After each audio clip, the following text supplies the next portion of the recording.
ഇത് രാമേശ്വരം രാമനാഥസ്വാമി ക്ഷേത്രം. ഭഗവാൻ ശ്രീരാമനും സീതാദേവിയും പൂജിച്ച ശിവലിംഗങ്ങളാണ് ഇവിടുത്തെ പ്രതിഷ്ഠ. തിരുച്ചെന്തൂർ മുരുകക്ഷേത്രത്തിൽ നാഴിക്കിണർ ഉള്ളതുപോലെ അതിവിശിഷ്ടങ്ങളായ 22 ശുദ്ധജല തീർത്ഥങ്ങളാണ് ഇവിടെയുള്ളത്. ഈ രണ്ടു ക്ഷേത്രങ്ങളും കടലിനോട് വളരെ ചേർന്നാണ് സ്ഥിതി ചെയ്യുന്നത് എന്നുള്ളതാണ് അവയുടെ പ്രത്യേകത. രാമേശ്വരം ശരിക്കും ഒരു ദ്വീപ് തന്നെയാണ്. കരയെയും ഈ ദ്വീപിനെയും തമ്മിൽ ബന്ധിപ്പിക്കുന്ന പാലമാണ് പ്രസിദ്ധമായ പാമ്പൻ പാലം. രാമരാവണ യുദ്ധത്തിനു ശേഷം അയോധ്യയിലേക്ക് സീതാസമേതനായി മടങ്ങും വഴി രാവണനെ കൊന്നതിന്റെ ബ്രഹ്മഹത്യാ പാപം തീർക്കുന്നതിനായി മഹാദേവ പ്രീതിക്കായി രാമേശ്വരത്ത് ശിവലിംഗ പ്രതിഷ്ഠ നടത്തി പൂജകൾ ചെയ്യണമെന്ന് അഗസ്ത്യമുനി നിർദ്ദേശിച്ചു.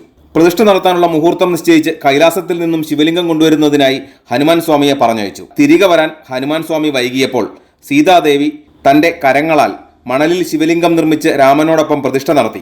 ശിവലിംഗവുമായി കൈലാസത്തിൽ നിന്നും തിരിച്ചെത്തിയ ഹനുമാൻ അത് കണ്ട് അതീവ ദുഃഖിതനായി. തുടർന്ന് ശ്രീരാമൻ അവർ പ്രതിഷ്ഠിച്ച ശിവലിംഗത്തിന് അടുത്തു തന്നെ ഹനുമാൻ കൊണ്ടുവന്ന ശിവലിംഗവും പ്രതിഷ്ഠിച്ചു.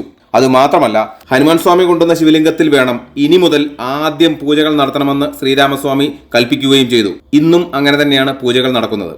ക്ഷേത്ര സംബന്ധിയായ ആചാര സംബന്ധിയായ ഇത്തരം വീഡിയോകൾക്കായി നമ്മുടെ ഈ കൊച്ചു ചാനൽ സബ്സ്ക്രൈബ് ചെയ്യുവാനും മറ്റുള്ളവരിലേക്ക് ഷെയർ ചെയ്യുവാനും മറക്കരുത് കേട്ടോ. ഈ മഹാക്ഷേത്രത്തിലെ പുണ്യജലം നിറഞ്ഞ 22 കിണറുകളുണ്ട്. അവയെ 22 തീർത്ഥങ്ങൾ എന്നാണ് പറയുക.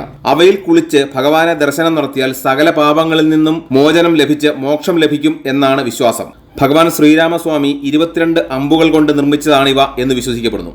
ക്ഷേത്രത്തിന് മുന്നിലുള്ള കടൽ തീരമായ അഗ്നിതീർത്ഥത്തിൽ മുങ്ങിയതിനു ശേഷമാണ് ബാക്കി 22 തീർത്ഥങ്ങളിൽ സ്നാനം ചെയ്യേണ്ടത്.